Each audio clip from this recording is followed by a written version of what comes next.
विभिन्न जो इसमें कम्पिटिटिव एग्जाम्स होते हैं उसके लिए हम अब शुरू किए हैं वीडियो ज़्यादा। इसके पहले हम 10 क्लास का जो बोर्ड का सिलेबस था उसको हमने देखा, 9 का कुछ सिलेबस देखे, लेकिन इसके बाद अभी हम फिलहाल एसएससी, रेलवे और ये सब जो कम्पिटिटिव एग्जाम्स है उसके हिसाब से हम एक एक करके वीडियो दे रहे हैं, जो कि साइंस का और फिजिक्स मतलब केमिस्ट्री, फिजिक्स, मैथ्स का तीनों का भी दे रहे हैं। इसके बाद जब समय उस तरह से मिलेगा तो फिर आगे का भी और कुछ वीडियो बनाएंगे। तो इसमें मैथ के लिए अंकगणित का जो आज विषय है वह है बहुत ही इंपॉर्टेंट टॉपिक है, जो विभिन्न कक्षाओं में भी लगता है, जैसे 9 के कक्षाओं में, 10 के कक्षाओं में भी लगता है और साथ ही एसएससी के लिए सबसे ज्यादा इंपॉर्टेंट टॉपिक होता है। ठीक है, तो हम आज का जो ये वीडियो है ये हम संख्या पद्धति पर कर रहे हैं। हालांकि ये बहुत ही कॉमन विषय है, बहुत ही कॉमन टॉपिक है, जो एकदम प्राइमरी लेवल से ही हमको शुरू करना पड़ता है और इसको थोड़ा सा अगर प्रश्न आते हैं, जो प्रश्न आता है उसमें फिर स्टैंडर्ड लेवल पर भी जाते हैं हम लोग। ठीक है, प्राइमरी लेवल से हम शुरू करते हुए इसको देखते हैं अच्छे से कि किस प्रकार से संख्या पद्धति को समझना होगा और संख्या पद्धति है क्या, संख्या के प्रकार कितने होते हैं और किस प्रकार से और उसमें प्रश्न भी आते हैं। ठीक है, तो हम शुरू करते हैं इसमें संख्या पद्धति, नंबर सिस्टम। एक्चुअली देखिएगा कि जब हम लोग संख्या के बारे में जब चर्चा करते हैं तो दो तरह से यहाँ पर प्रयोग होता है। देखते होंगे कि जैसे खास तौर से अगर हम लोग बोलते हैं हजार, लाख, करोड़, ऐसे करके बोलते हैं। एक पद्धति ये है बोलने का, ये जो लिखने और बोलने का जो तरीका है, जिसमें कि ज्यादातर 10 टाइम्स, 100 टाइम्स पर डिफरेंस जाता है। ठीक है, माने 10 टाइम्स या 100 टाइम्स, 10 गुना, 100 गुना, इस तरह से डिफरेंस जाता है। 1000 गुना मतलब 10-10 का डिफरेंस में जाता है। तो इस पद्धति को हम लोग यहाँ पर दाशमिक पद्धति के रूप में जानते हैं, डेसिमल सिस्टम के रूप में जानते हैं। भारत में ज्यादा इसका ही प्रयोग होता है। हम लोग करोड़ों में कोई चीज को गिनते हैं, करोड़ में गिनते हैं, लाख में गिनते हैं, इस तरह से हम लोग गिनते हैं। ठीक है, तो ये दाशमिक पद्धति है। इसका नाम एक तरह से भारतीय अरबी प्रणाली भी कहा जाता है। ठीक है, इस तरह से इसके अलावा आप देखिएगा खास करके पाश्चात्य जो माने पश्चिम के जो देश हैं उन देशों में, जैसे इंग्लैंड, ब्रिटेन है, अमेरिका है, इन देशों में ज्यादातर बिलियन, मिलियन, ट्रिलियन इस तरह का यूज होता है गिनती का। तो ये जो एक पद्धति है इसको हम लोग अंतरराष्ट्रीय पद्धति के रूप में जानते हैं। तो यहाँ पर मूल रूप से अगर संख्या पद्धति की बात करें तो संख्या को व्यक्त करने में जो शब्दों का जिस तरह से प्रयोग होता है उसकी बात करेंगे, जिसमें दो तरह से होता है, एक दाशमिक पद्धति और दूसरा क्या होता है, अंतरराष्ट्रीय पद्धति। इन दोनों पद्धतियों में किस प्रकार से भिन्नता है वो फिर अलग से एक वीडियो बनेगा जो समझना है। हम यहाँ पर मूल रूप से जो कॉन्सेंट्रेट करेंगे वो है संख्या के प्रकार पर, कि संख्या कितने प्रकार के होते हैं। सामान्यतः संख्या के प्रकार की जब हम बात करते हैं तो यहाँ पर दो प्रकार से होते हैं। एक बोला जाता है वास्तविक संख्या और दूसरा होता है अवास्तविक संख्या, मतलब काल्पनिक संख्या। वास्तविक संख्या जितनी संख्याएं अभी माने ऐसे हम लोग व्यवहार में लाते हैं, एक्चुअल जिसका जोड़ घटाव गुना भाग या जो भी अंकगणितीय प्रणाली से उसका हम जोड़ घटाव गुना भाग कर पाते हैं, उन सभी संख्याओं का एक तरह से नाम जो होता है वो वास्तविक संख्या के दायरे में आता है। इस वास्तविक संख्या के दायरे में कौन कौन आता है इसको अगर हम समझेंगे तो यहाँ पर देखिए सबसे पहला नाम है यह है प्राकृतिक संख्या, जिसको स्वाभाविक संख्या भी कहते हैं, प्राकृतिक संख्या भी कहते हैं, अंग्रेजी में नेचुरल नंबर कहते हैं। इसका बहुत सिंपल है और हम लोग नीचे के क्लास से पढ़ते आए हैं कि गिनती की संख्या जैसे 1, 2, 3, 4, 5 up to so and so, जितना तक हम अगर गिनती की संख्या को बोलते हैं तो वो होता है प्राकृतिक संख्या। ठीक है, प्राकृतिक संख्या के अलावा एक शब्द आता है यहाँ पर देखिए, पूर्ण संख्या। पूर्ण संख्या प्राकृतिक संख्या में एक अंतर है कि अगर हम इस संख्या को 0 से शुरू करते हैं, 0, 1, 2, 3, 4 ऐसे अगर शुरू करते हैं तो ये संख्या हो जाता है पूर्ण संख्या। ठीक है, पूर्ण संख्या के अलावा फिर आता है पूर्णांक संख्या। पूर्णांक संख्या में ये जो आप पूर्ण संख्या देख रहे हैं यहां से, इसके अलावा इसी तरह की संख्याओं में अगर माइनस भी आ जाए तो वो मिलाकर के होता है पूर्ण संख्या, मतलब धनात्मक और ऋणात्मक दोनों मिलाकर के। जैसे कि यहां पर अगर हम बोलते हैं 1, 2, 3, 4, 5 ऐसे, और अगर बोलते हैं -1, -2, -3, -4 ऐसे बोलते हैं, और इसके बीच में 0 भी है। ठीक है, तो एक तरह से ये 0 जो है अगर देखा जाए तो ना तो धनात्मक बोल सकते हैं ना ऋणात्मक बोल सकते हैं या फिर दोनों बोल सकते हैं। तो इसको हम लोग यहाँ पर एक नाम ही दे देते हैं, इसको कहा जाता है उदासीन। उदासीन एक प्रकार से पूर्णांक संख्या कहेंगे, उदासीन पूर्णांक संख्या, मतलब ये ना तो प्लस है ना तो माइनस है या फिर दोनों ही है।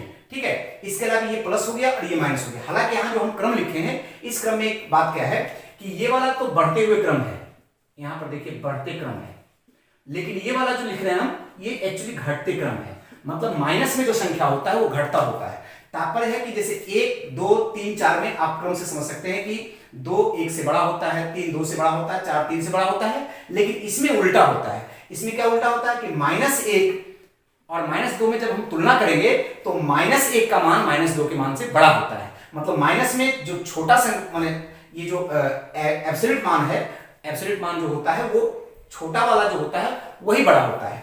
और इसको एक्चुअली एक संख्या रेखा से प्रदर्शित किया जाता है। उस संख्या रेखा के आधार पर यह समझा भी जाता है कि कौन बड़ा और कौन छोटा है। जैसे कि एक संख्या रेखा सामान्यतः ऐसे ड्रॉ किया जाता है।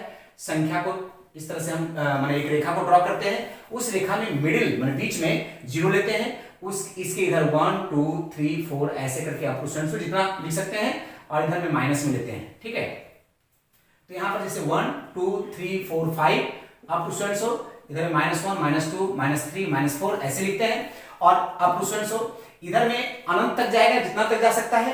तो अगर हम इधर की ओर जाते हैं दैट मीन कि बढ़ता हुआ मान होता है, बढ़ता है मान जो है बढ़ता है। और अगर हम इधर की ओर जाते हैं तो घटता है। और इस आधार पर हमको क्लियर हो जाता है कि यहां पर अगर कंपेयर करके हम देखेंगे तो -3 -2 -1 इस प्रकार से अगर हम बढ़ते जाएंगे तो -3 से -2 बड़ा होता है, -2 से -1 बड़ा होता है। और इस प्रकार से संख्याओं के क्रम में जब हम समझ जाते हैं तो कौन बड़ा कौन छोटा पर एक प्रश्न भी आता है। ठीक है, इस प्रकार से यहां पर एक संख्या रेखा का बात हो गया। उसके बाद है परिमेय संख्या का बात करते हैं। परिमेय संख्या एक्चुअली भिन्न के रूप की संख्या होती है।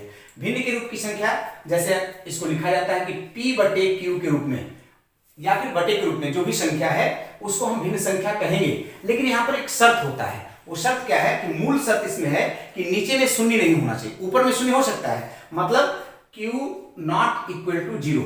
यहां पर कभी कभी परिमेय संख्या के परिभाषाओं में कई जगह पर थोड़ा सा माने बुक में इस तरह का कंफ्यूजन रहता है, उसको हम क्लैरिफाई कर दें, इसको क्लियर कर दें कि एक्चुअली इसमें देखिए होना क्या चाहिए कि परिमेय संख्या देखिए भिन्न संख्या से थोड़ा भिन्न होता है, अलग होता है। भिन्न संख्या कोई भी बटे के रूप में यदि संख्या होगा तो उसको परिमेय संख्या हम नहीं कह सकेंगे। जैसे 2/4 अगर हम लिखते हैं तो 2/4 भिन्न के रूप में है लेकिन ये परिमेय के रूप नहीं होता। सिंपलेस्ट फॉर्म ऑफ माने इसका जो होगा, सिंपलेस्ट फॉर्म जो होगा एक सरलतम रूप जैसे होगा इसका, देखिए यहां पर 2 × 1 2 × 2, अगर ये 2 और 2 कैंसिल करते हैं तो 1/2 आता है। ये एक्चुअली परिमेय संख्या के रूप में होता है।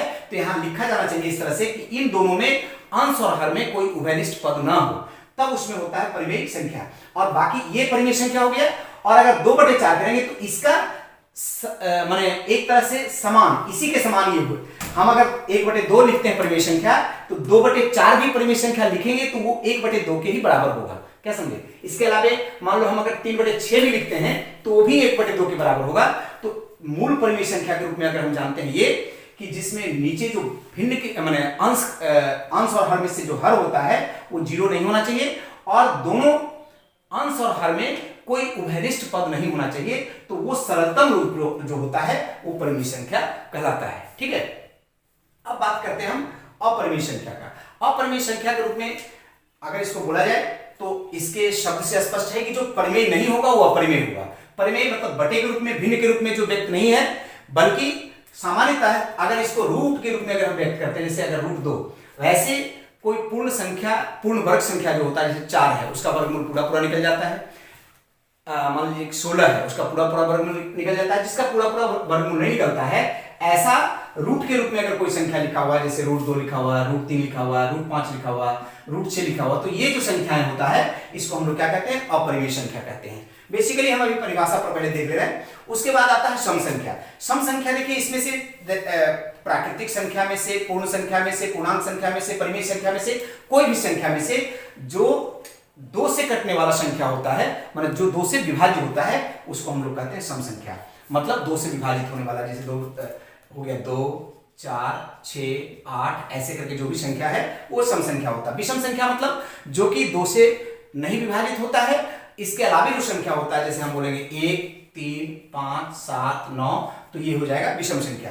उसके बाद है यहाँ पर रूढ़ संख्या। ये बहुत ही इंपॉर्टेंट टॉपिक होता है और बार बार परीक्षाओं में आता भी है, क्योंकि यहाँ पर से परिभाषा थोड़ा सा कंफ्यूजिंग होता है। तो रूढ़ संख्या से तात्पर्य क्या होता है कि रूढ़ क्या है? रूढ़ मतलब एक प्रकार से नाम है उसका अभाज्य या असंयुक्त संख्या जो किसी से विभाजित नहीं होता है। इसकी परिभाषा इस रूप में देते हैं कि एक और अपने को छोड़कर किसी अन्य संख्या से जो विभाजित नहीं होता है उसको कहते हैं रूढ़ संख्या या अभाज्य संख्या।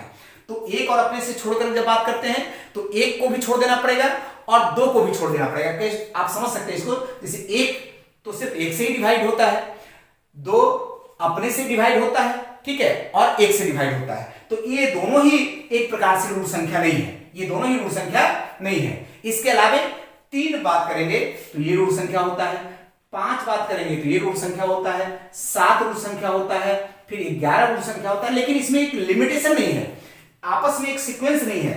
जैसे कि एक के बाद दूसरा कौन सा आएगा, इतना संख्या के बाद आएगा। जैसे अगर हम प्राकृतिक संख्या का बात करते हैं तो एक लगातार का बात करें तो 1 के बाद 2, 2 के बाद 3, 3 के बाद 4, मतलब एक एक के अंतर में आएगा।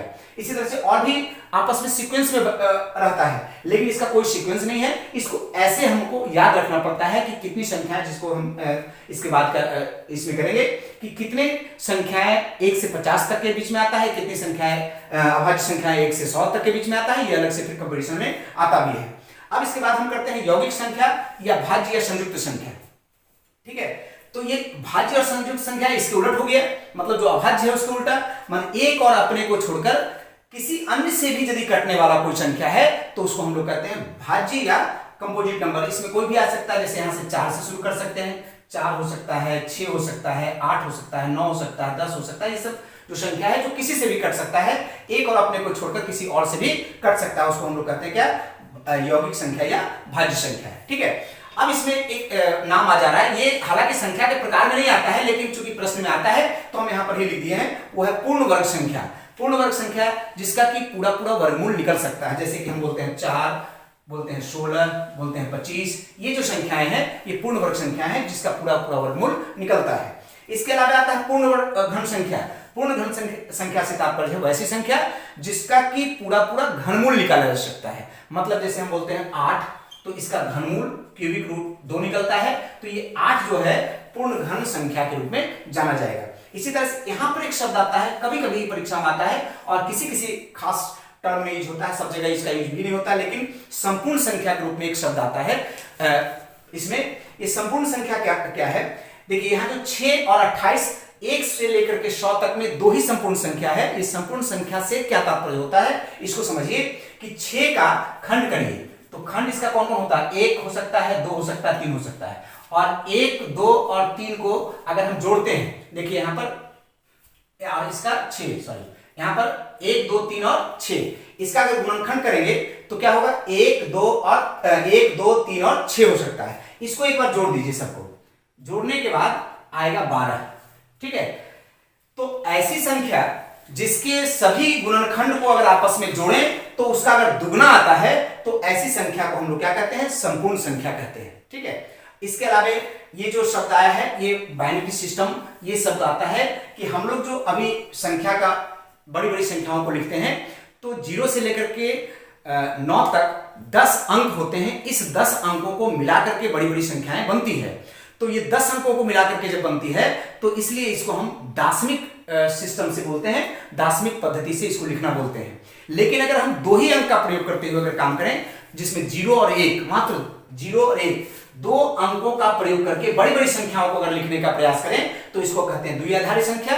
और इस द्विआधारी संख्या के लिए बहुत सारा प्रश्न आता है अलग अलग कंपटीशन में, इसके लिए अलग से वीडियो बनेगा। और ये खास कर कंप्यूटर की इंपॉर्टेंट भाषा होती है जिसमें कंप्यूटर में इसका प्रयोग होता है, तो इसको फिर अलग से एक वीडियो में हम देंगे, ठीक है। अभी यहां देखिए कि इसमें कुछ जो कंपटीशन में प्रश्न आता है, वो प्रश्न आता है जुड़वा अभाज्य संख्या पर। ये जुड़वा अभाज्य संख्या या सह अभाज्य संख्या क्या होता है।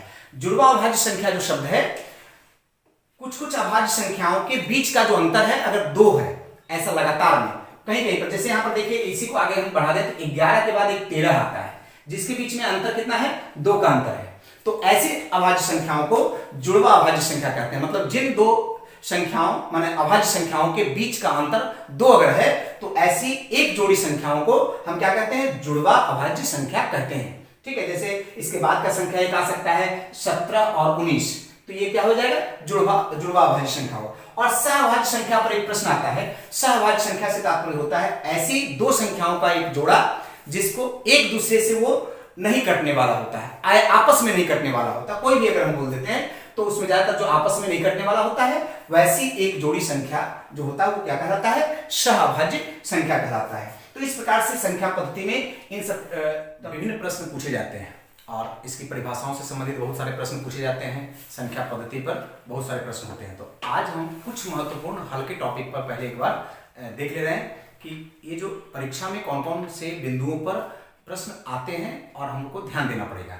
तो आज का जो टॉपिक है उसमें कि देखिए, जैसे भाज्य संख्या और अभाज्य संख्या के रूप में हम लोग जान गए हैं कि अभाज्य संख्या कौन होता है, जो एक और अपने को छोड़कर किसी और से न कटे।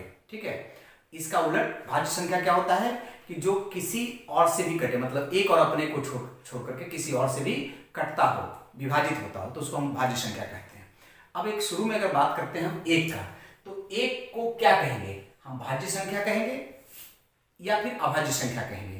तो एक ऐसी संख्या है जो न तो भाज्य है और न ही अभाज्य है। क्यों? इसको अगर तर्कों में जाएंगे तो साफ क्लियर हो जाएगा कि एक्चुअली एक परिभाषा जो अभाज्य का है वही से अगर देखते हैं हम कि एक और अपने को छोड़कर, अपने से तात्पर्य कोई और संख्या यदि रहता तब तो ये तो एक से कटेगा और अपने भी वही है।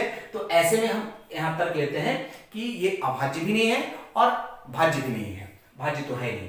इसके बाद दूसरा ये जो है कि दो ऐसी संख्या है जो सबसे छोटी अभाज्य संख्या होता है। माने अभाज्य संख्या में सबसे छोटा कौन होता है? 2, उसके बाद 3, उसके बाद 5। ठीक है, इस तरह से तो सबसे छोटा अभाज्य संख्या। लेकिन इसके साथ ही हम जानते हैं कि दो सम संख्या भी होता है, कटने वाला भी होता है। कौन से?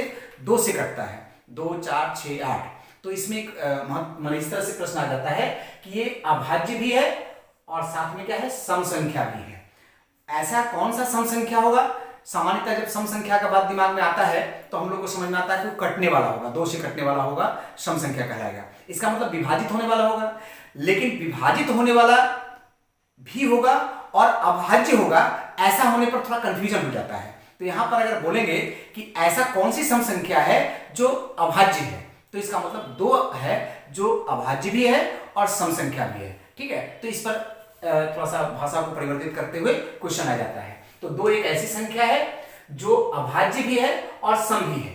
ठीक है, अब देखिए, सभी जो अभाज्य संख्याएं हैं वो विषम होता है, फिक्स है। विषम संख्याओं में से ही एक प्रकार है जो अभाज्य है। एक तरह से अभाज्य, जैसे अगर हम बोलेंगे 11 बोलेंगे, 13 बोलेंगे, तो अपने आप में विषम संख्या भी होता है और अभाज्य संख्या होता है। तो एक तरह से ऐसे समझ में आ जाना चाहिए कि सभी विषम संख्या अभाज्य लेकिन नहीं होते हैं।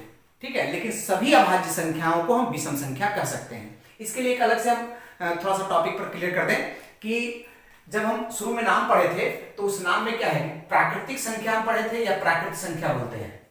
ठीक है, इससे जो बड़ा है, माने प्राकृतिक संख्या से थोड़ा अगर बड़ा का बात करें तो वो कौन हो जाता है? पूर्ण संख्या हो जाता है, पूर्ण संख्या। ठीक है, क्यों? क्योंकि प्राकृतिक संख्या में जब हम और 0 से शुरू करते हैं, प्राकृतिक संख्या मतलब 1, 2, 3, 4, 5, 6, 7, 8 ऐसे है, और उसमें अगर 0, 1, 2, 3, 4, 5 ऐसे करते हैं तो हो जाता है पूर्ण संख्या।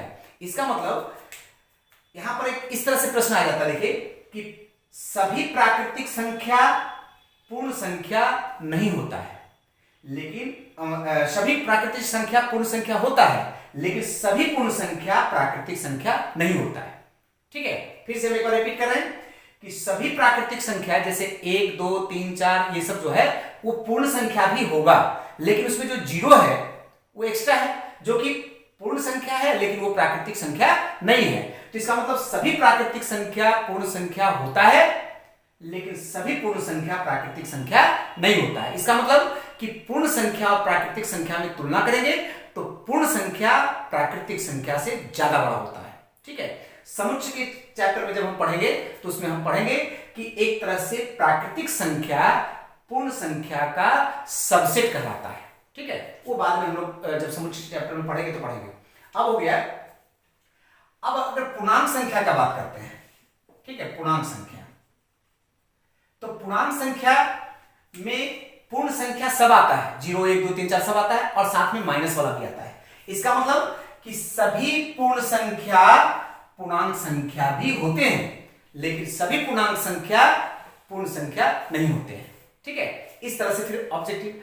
फिर इससे जब हम बात करते हैं परिमेय संख्या का, तो देखिए जितने भी पूर्णांक संख्या हैं माइनस और प्लस दोनों में, सब परिमेय संख्या होगा। परिमेय संख्या ऐसे तो हमने देखा बटे के रूप में, लेकिन अगर हम बोलते हैं सिर्फ 5, तो ये भी एक प्रकार से नहीं कुछ, तो इसका मतलब 1 हो जाएगा। इसका मतलब ये भी एक प्रकार से परिमेय संख्या भी है और पूर्णांक संख्या भी है, पूर्ण संख्या भी है, प्राकृत संख्या भी है। तो अब देखिए यहां पर ऐसे बनेगा कि सभी प्राकृतिक संख्या भी परिमेय संख्या हो सकता है, सभी पूर्ण संख्या भी परिमेय संख्या हो सकता है और सभी पूर्णांक संख्या भी परिमेय संख्या हो सकता है। इसके अलावा सभी सम संख्या भी परिमेय संख्या हो सकता है, सभी विषम संख्या भी परिमेय संख्या हो सकता है और सभी जो ये इसके अलावा अभाज्य संख्या जितना है वो भी परिमेय संख्या हो सकता है, भाज्य संख्या जो है वो भी परिमेय संख्या हो सकता है। इसका मतलब परिमेय संख्या के दायरे में सभी आ गया, ठीक है।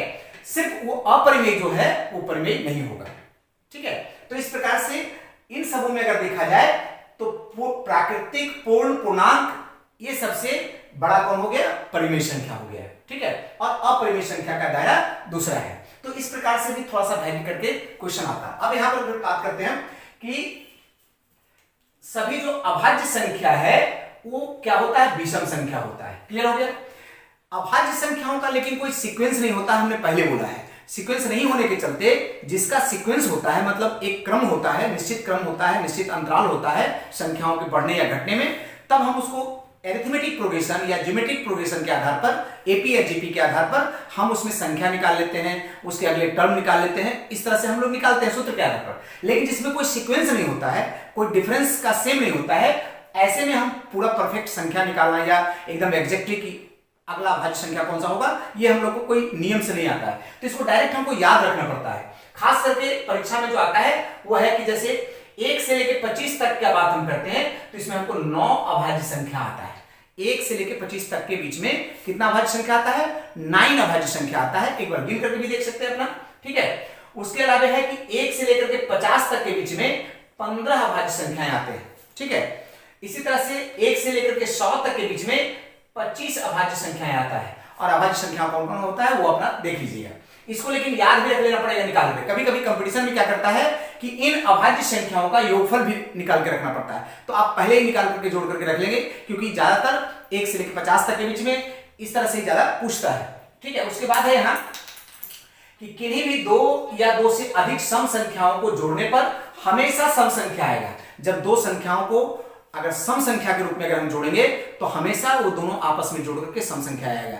2 और 2 4 होगा, 4 और 2 6 होगा। इस प्रकार से जब भी होगा तो सम संख्या होगा। इसी तरह से विषम संख्या देखिए, एक अगला है टॉपिक कि एक सम संख्या में अगर एक विषम संख्या को जोड़ें तो लेकिन विषम संख्या आएगा। क्या आएगा, विषम संख्या ही आएगा। आप देख लीजिए 2 है सम संख्या और 3 है विषम संख्या, जोड़ देंगे तो क्या आएगा 5, मतलब विषम संख्या आएगा। और यहां पर एक बात बता दें कि विषम संख्या में ही अगर विषम संख्या को जोड़ें तो वो लेकिन सम संख्या आएगा। जैसे 5 और 5 अगर जोड़ेंगे 10 आएगा, ठीक है। तो ज्यादातर विषम और विषम को जोड़ते हैं तो सम आता है। इसके बाद यहां पर है कि सम संख्या को का जितना भी अगर घात करेंगे, 2 power 3 power 4 power 5 power 50 power जो भी करेंगे, अंत में जब भी आएगा तो सम संख्या के रूप में आएगा। और इसी तरह से विषम संख्या का जब घात करेंगे जितना भी, तो वो विषम संख्या के रूप में आएगा। इस प्रकार से कुछ महत्वपूर्ण टॉपिक है। इसके अलावा यहाँ पर देखिए कि जो एकदम हल्का हल्का टॉपिक भी है लेकिन बार बार क्वेश्चन में परेशान करता है, तो हम लोग को याद रखना पड़ेगा। एक अंक की सबसे छोटी संख्या की बात अगर हम करते हैं तो 1 होता है, ठीक है। अब सबसे छोटी संख्या यहाँ पर अगर बात करते हैं तो अगर देखा जाए तो 0 भी होता है, लेकिन उसका मान इस तरह से हम लोग अगर बात करते हैं यहाँ पर तो ज्यादातर प्राकृतिक संख्या की बात आती है, ठीक है। इसलिए यहाँ पर एक बात करेंगे। नहीं तो अगर संख्या तो अभी आप देखिएगा पूर्णांक संख्या भी होता है, तो पूर्णांक संख्या में 0 से नीचे भी जाता है, माइनस में भी जाता है। तो एक्चुअली यहाँ पर धनात्मक और प्राकृतिक संख्या के रूप में हम लोग इसको मानते हैं। उसके बाद है कि इसमें सबसे बड़ी संख्या की बात करते हैं, एक अंक की सबसे बड़ी संख्या तो कितना हो जाएगा, 9 हो जाएगा, ठीक है। और 2 अंकों की सबसे बड़ी संख्या की बात सबसे छोटी संख्या की बात करेंगे तो 10 होगा। 2 अंकों की सबसे बड़ी संख्या करेंगे तो 99 होगा। इसी तरह से अगर हम 3 अंकों की सबसे छोटी संख्या की बात करेंगे तो यहाँ 100 हो जाएगा। 3 अंकों की सबसे बड़ी संख्या करेंगे तो 999 हो जाएगा। 4 अंकों की सबसे छोटी संख्या की बात करेंगे तो 1 पर 3 शून्य हो जाएगा। और 4 अंकों की सबसे बड़ी संख्या की बात करेंगे तो 4 को 9 हो जाएगा, ठीक है। इसी प्रकार से और भी बड़ा करते चले जाएंगे तो ये हो जाएगा। यहाँ पर ये वही बात दिया हुआ है, जैसे यहाँ पर 5 अंकों की सबसे बड़ी संख्या का बात करेंगे तो 509 हो जाएगा। 5 अंकों की छोटी संख्या बात करेंगे तो ये हो जाएगा, 1 के बाद 4 शून्य हो जाएगा। अब इसमें देखिए कई बार ऐसे फिर इस पर प्रश्न आता है पूर्ण वर्ग संख्या के लिए, तो संख्या रेखा संख्या पर जो आधारित और भी प्रश्न है वो हम फिर एक और वीडियो में बनाएंगे। यहाँ पर आज का जो वीडियो है हम इसी में करते हैं और कुछ और प्रश्नों को लेकर के अगले संख्या